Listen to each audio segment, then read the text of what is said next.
Good morning class fifth. Subject है आपका computers और इसमें हम अपना फर्स्ट लेसन कंप्लीट कर चुके हैं।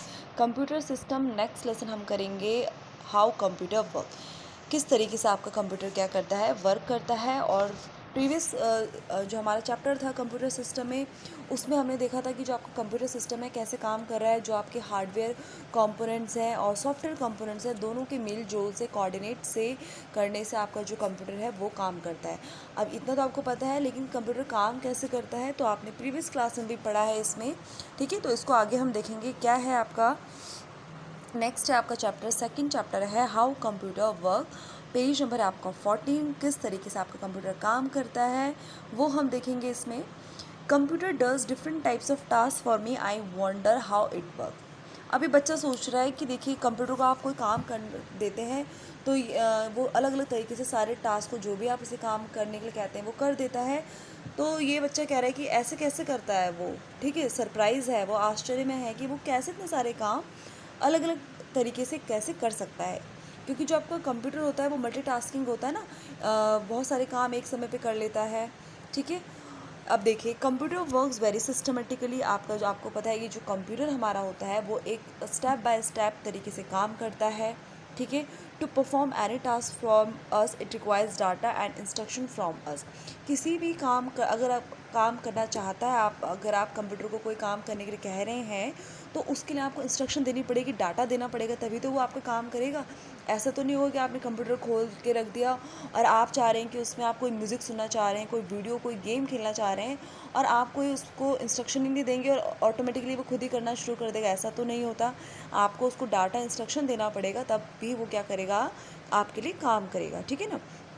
इसके बाद क्या होता है, अब आपने इंस्ट्रक्शन दे दी, डाटा उसको दे दिया कंप्यूटर को, तो after taking data and instruction it complete the given task in a multiple step.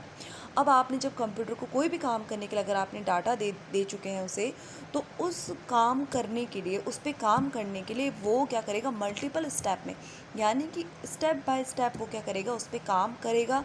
और इस स्टेप बाय स्टेप प्रोसीजर को हम क्या कहते हैं, इनपुट आउटपुट साइकिल, ठीक है। अब देखिए जैसे आपके घर पे आप कोई काम कर रहे हैं, अगर आपकी मदर है तो वो सब्जी अगर बना रही हैं, तो ऐसा तो नहीं होगा कि सीधा सब्जी ली और सीधा ही कढ़ाई पर चढ़ा दिया, ऐसा तो नहीं होता। सबसे पहले क्या करते हैं, उसको वॉश करते हैं, कट करते हैं, ठीक है। फिर एक उसका क्या होता है, सब्जी बनाने का एक पूरा प्रोसीजर करते हैं ना, स्टेप बाय स्टेप। पहले उसको वॉश किया, फिर कट किया, फिर गैस ऑन करी, उसमें कढ़ाई चढ़ाई, उसमें फिर उसको कढ़ाई को थोड़ा गर्म होने दिया, उसमें तेल डाला और जो भी इंग्रेडिएंट्स डालते हैं वो सब क्या बनाई, फिर आपको सर्व करी। तो इस काम करने का एक क्या हुआ, प्रोसेस हुआ, ठीक है, वन बाय स्टेप प्रोसेस हुआ। तो उसी तरीके से कंप्यूटर को जो भी हम डाटा इंस्ट्रक्शन करने के लिए देते हैं, काम करने के लिए कहते हैं, उस काम को करने के लिए कंप्यूटर भी क्या करता है, स्टेप बाय स्टेप काम करता है। और इस प्रोसेस को, इस गिवन टास्क जो है, इसको हम कहते हैं इनपुट आउटपुट साइकिल, ठीक है। अब देखिए नेक्स्ट क्या है आपका, इनपुट आउटपुट साइकिल क्या है। अब ये किस तरीके से काम कर रहा है देखेंगे।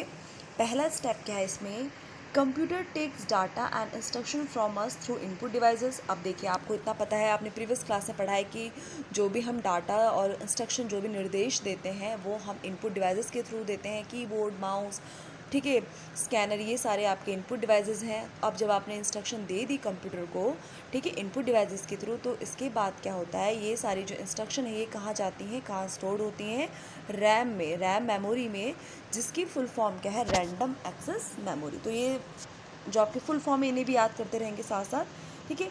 अब इसके बाद क्या होता है, आपने इंस्ट्रक्शन दे दी कंप्यूटर को, कंप्यूटर ने ले लिया। अब इसके बाद क्या होता है कि रैंडम एक्सेस मेमोरी में जो रैम है वहाँ पे स्टोर हो जाती है। देन सेकंड प्रोसेस में क्या होता है, microprocessor then reads the data, और जो माइक्रो प्रोसेसर है वो उसको रीड करता है डाटा इंस्ट्रक्शन रैम से, ठीक है, कि क्या इंस्ट्रक्शन यानी कि क्या काम करने के लिए कहा गया है। इसके बाद क्या होता है, it carries out instruction and generate result. अब वो इंस्ट्रक्शन लेता है माइक्रो प्रोसेसर, ठीक है, उसमें काम करना स्टार्ट कर देता है। उसके बाद जो रिज़ल्ट होता है वो जनरेट करता है, उसको बनाता है रिज़ल्ट को, और उसके बाद दोबारा कहाँ चला जाता है वो रिज़ल्ट, उसे स्टोर कर देता है वो दोबारा से रैम में, यानी कि रैंडम एक्सेस मेमोरी में। इसके बाद क्या होता है, थर्ड स्टेप में फ्रॉम रैम, यानी कि रैंडम एक्सेस मेमोरी से क्या होता है, जो भी रिज़ल्ट आया है, जो भी प्रोसेसिंग हुई है काम करने पे वो कहाँ जाता है आपका आउटपुट डिवाइसेस। यानी कि जैसा आपको पता है कि जो आउटपुट डिवाइसेस होते हैं, जैसा आपका मॉनिटर है, ठीक है, तो ये क्या करते हैं, प्रिंटर है आपका, तो ये क्या करते हैं, आपको रिजल्ट देते हैं।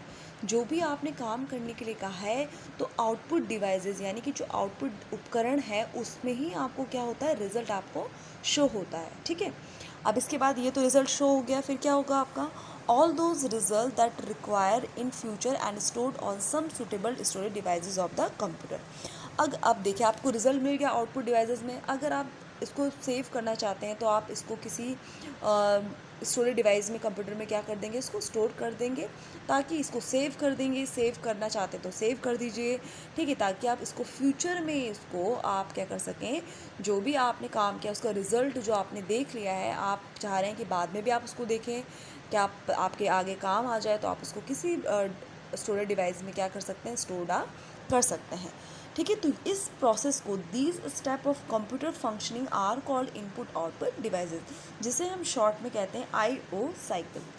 अब देखिए, जैसे मैंने आपको प्रीवियस क्लास में भी एक एग्जांपल दिया था कि टीचर आती है, आपको काम देती है, आप उसमें काम करते हैं, ठीक है, फिर जो भी उसमें आपने प्रोसेसिंग करी, काम किया आपने, फिर उसका रिज़ल्ट आपने अपनी कॉपी में तैयार किया, उसके बाद लास्ट में क्या करते हैं आप, जो भी रिज़ल्ट होगा फिर उसको आप किसको दिखाते हैं, अपने टीचर को दिखाते हैं, है ना। तो इसी तरीके से कंप्यूटर का भी आप इसी तरीके से है, जो भी आप इंस्ट्रक्शन डाटा दे रहे हैं, कंप्यूटर उसमें काम करता है, प्रोसेसिंग होती है उसमें, लास्ट में इनपुट आउटपुट डिवाइसेस के थ्रू उसका रिजल्ट आपको दिखता है।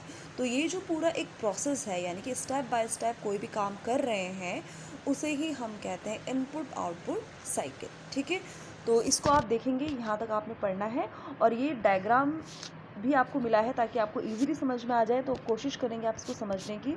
ठीक है, आप भी एक बार ट्राई करेंगे, देखेंगे, तो नेक्स्ट में हम इसे देखेंगे। ठीक है, तो जितना आपको पढ़ा है उतना आपने अच्छे से पढ़ना है। So thank you class.